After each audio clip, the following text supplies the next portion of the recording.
Igor, we're going to start off with some ice-breaking rapid-fire questions. What is the best advice you have received about the future? Things will change. Will machines ever be smarter than humans? Smarter, yes, but you can always unplug them. What's the greatest invention of the last 100 years? That's a hard one. The computer, the PC. Yeah. And if an algorithm could tell you precisely, would you want to know the date of your death? I would, and then I would avoid it. Thank you. You left Belarus as a child, I think 11 years old. What impact did emigrating to the US have on you personally and professionally? Well, this was 1977, the situation in Belarus. It was part of the Soviet Union. At the time, the opportunity wasn't good. The ethnic situation there wasn't good. Really nothing was good. So we managed to get out and make our way to the United States, where everything was good at that time. And when you went to the States, what sort of dreams did you have? What sort of ambitions did you have when you went? The ambitions were just to invent things. It seemed like the ideal place for dreaming up things and then becoming an entrepreneur and then becoming successful and all the things that come with it. Very typical American dream, I would call it. And as a child, as a teenager, what did you excel at academically? I excelled at programming.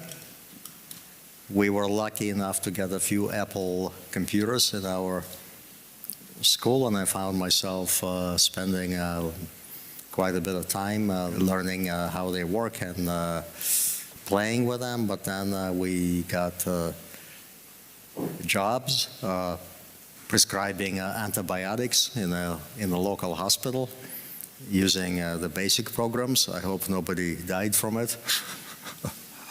And then we moved on into video games, writing video games and publishing a book about video game design. And after you left high school, how did your education continue after that? Well, where did you go to after that and eventually getting into business? After high school, I went first to University of Houston, then the University of Texas, majored in computer science. I got a fellowship offer with AT&T Bell Laboratories to work for them. In exchange, you had to finish the master's program in just 1 year, which was a little rushed, but I did it. And then I found myself working at Bell Labs in New Jersey. And from working with Bell Labs, you then move on, obviously, over a period of years to the company you founded, WorldQuant. Can you tell us something about WorldQuant? Yes, WorldQuant is a quantitative investment management complex. We're in 13 countries with 24 offices around the world. We hire the most brilliant people, usually straight out of school, and we teach them how to trade. We took the whole trading process and we broke it down into key components so we can take a fresh graduate, teach them part of the key component, and in a couple of weeks they're already producing. And people ask, why 13 countries, why 24 offices? Well, because we believe that talent is distributed equally around the world. Opportunity is not. All the smartest people do not happen to be at the same location, and to get a true sampling of all the best people, you have to go around the world and you have to find them. And all these variations in thinking and the way people do things, they're actually worth a lot. And then just in terms of, for the audience, the scale of business, the assets that you have under management, a ballpark figure? Assets are 10 billion plus. We have lots and lots of different signals, 5 to 10 million different signals that we have developed that our research team creates, and then another team of about 100, 150 PMs puts these signals together and figures out how to monetize them. So that's how you're using algorithms in quantitative finance. Yes. And what does that mean then in terms of your decisions on investment? What's the connection between that work that you're doing with the algorithms into the final decision making? The decision making happens much ahead of time. You first find the algorithms, you backtest the algorithms, and starting with a scientific basis, how an algorithm would have worked in such and such window that it's likely statistically to keep working similarly in the next window. Going off from that basis, you put them together and you have a system. And the idea is to take out the human element as much as possible from the decision-making process, because humans are emotional and humans also cannot process 10 million things at the same time. Nevertheless, the human element is critical and becomes crucial for higher and higher level decisions.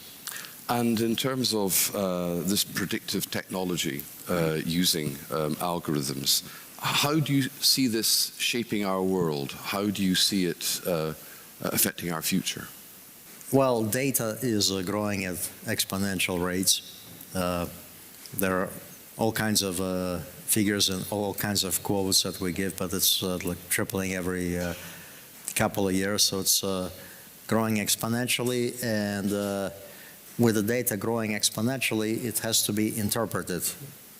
There's only one way to interpret exponentially growing data, and that's using AI, because people are not growing exponentially, so something has to give. So this sea of data, these ever more sophisticated AI algorithms make it, help it make more and more sense and pick up more and more subtle connections between things that maybe are not obvious to a regular person.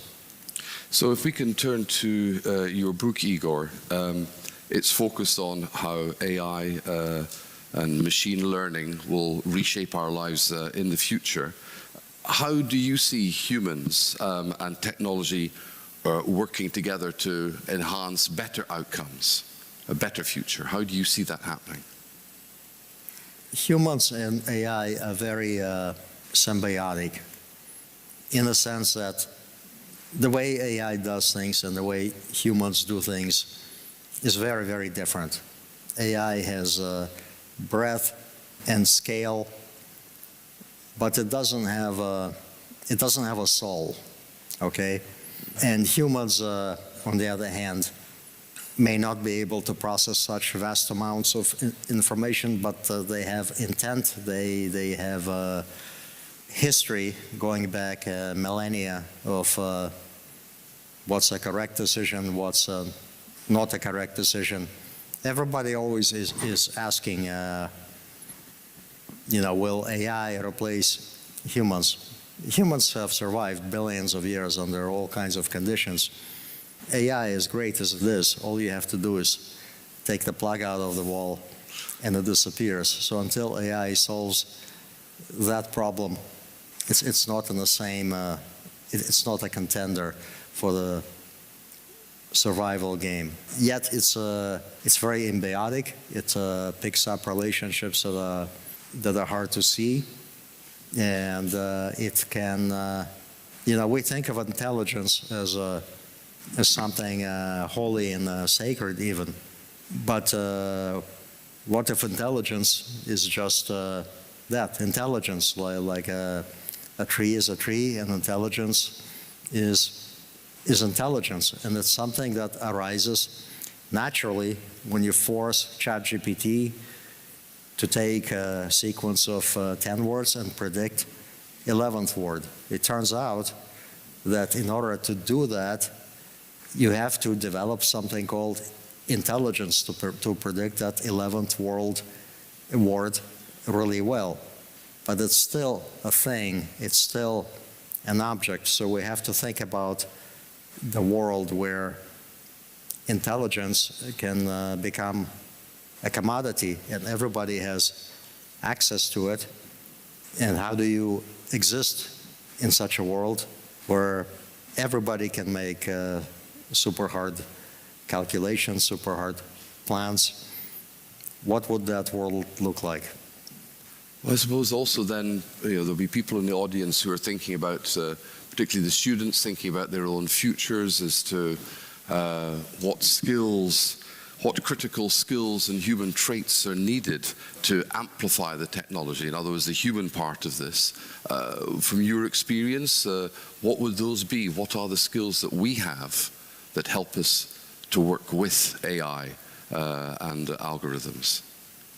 Well, the skills we have is we have a good world model of how everything works, and this includes all kinds of different things. And we did not learn it by reading 500 million web pages. It's kind of ingrained and it's built in. So we have to use this type of ability to ask AI the right questions so that it can do for us the things that it is good at. When we write an email, perhaps 90% of it can be written with a press of a mouse, but the other 10% is crucial. So we have to focus on the 10% and let the 90% be automated. Yeah.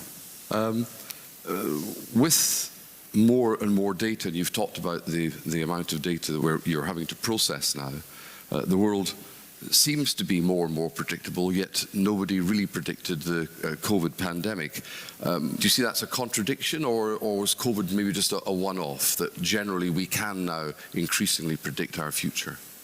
Well, it's like this, that the more you can predict, those things that you can predict do become more predictable, but the more you lean and leverage on those predictions. So, for example, when Google Maps started estimating drive times very accurately, it became unnecessary to allocate 2 hours every day to drive to New York. You can very specifically plan it. And same with many other things. So you make tighter and tighter plans, which depend more and more on the predictions being right.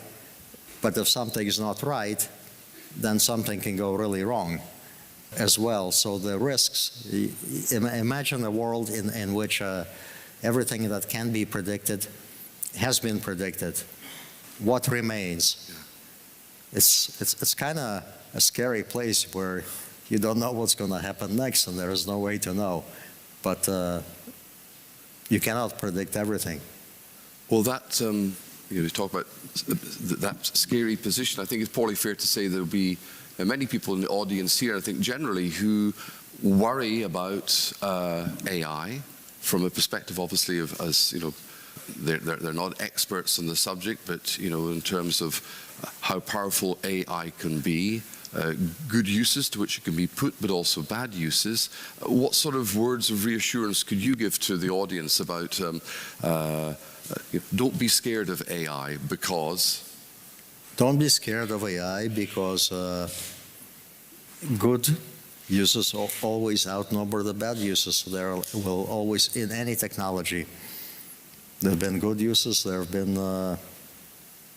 bad uses. Good comes with a bad, and you just have to focus on the good and deal with the bad. There's really nothing unusual about AI as a new disruptive technology. just focus on creating good things with it. Yeah. And then the number of good things will outnumber the number of bad things.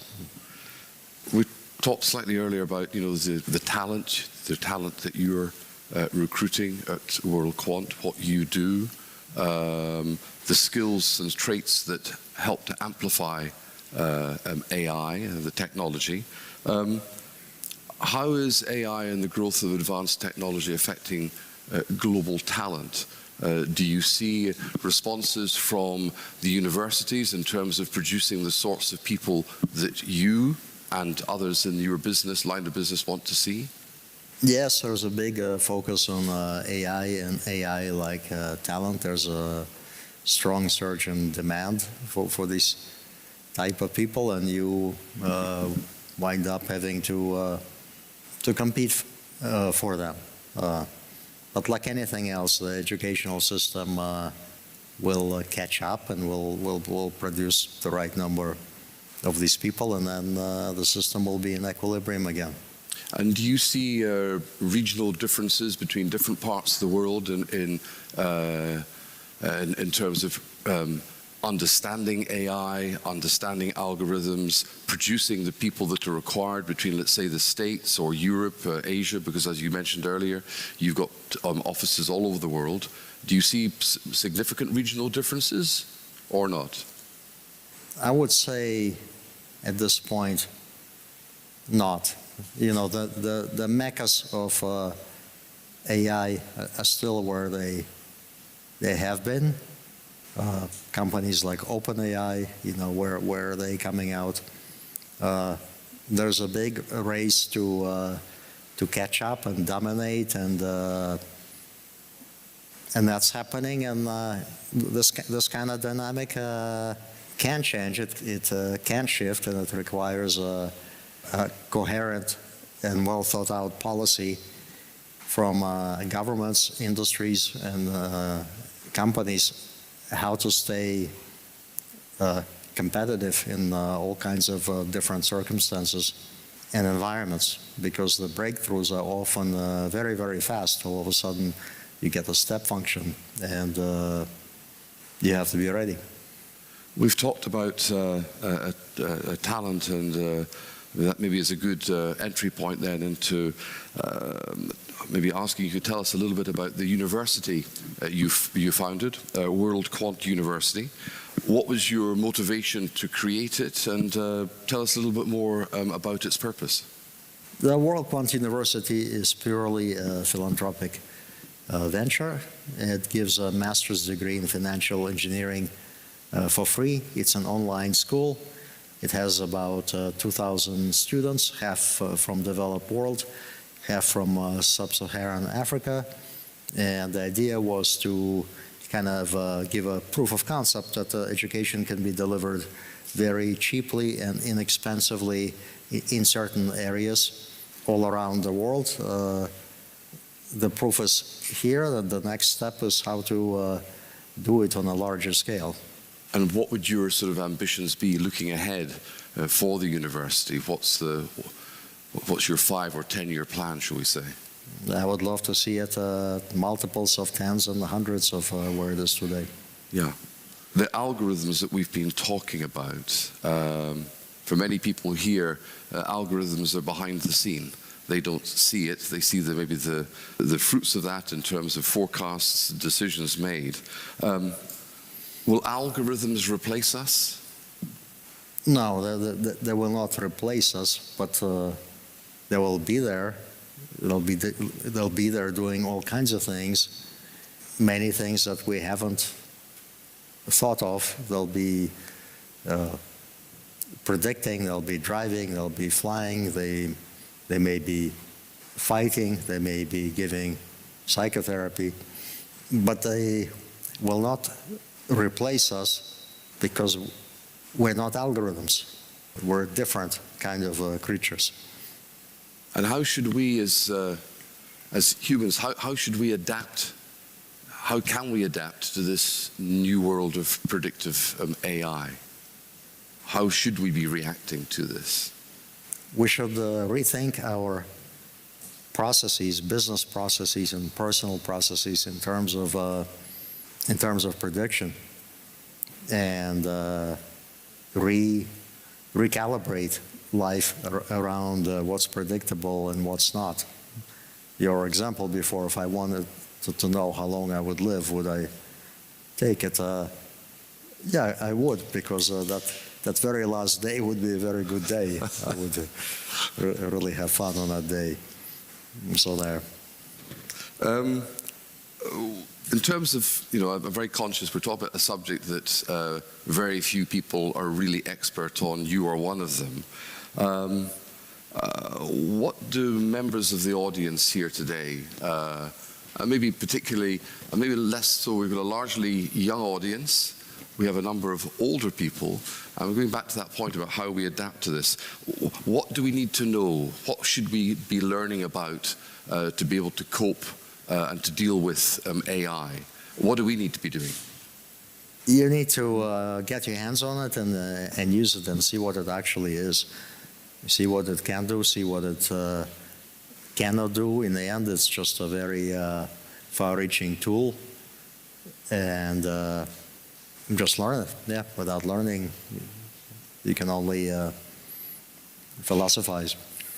And I suppose the sort of big question, how optimistic are you about the future of predictive AI, AI generally? How do you see it developing over the next period and beyond? I'm extremely optimistic on the future of predictive AI. I think it'll keep evolving by step functions. It'll keep being able to answer more and more, do more and more, simulate more and more. So it's really a very exciting time to be here and watch these things happen, right? Today's world is a funny place. There are all kinds of things happening, some good, some bad, but this is definitely one of the good things that you can watch, and you can just say, wow, I'm so lucky that I was born in this age where I get to see the computer generate these Picasso pictures and make a 50-year plan for me, what to do, and so on and so forth. It's a very exciting time. We obviously got a lot of students in the audience, some high school students who are going on to university, some university students here as well. In terms of your advice for the students in the audience who may be interested in AI, getting involved in AI, in algorithms, any words of advice for them? Well, get into the weeds, as they say, and learn what it is. There's no other way. Yeah. Ladies and gentlemen, please put your hands together for a warm round of applause for Igor Tulchinsky.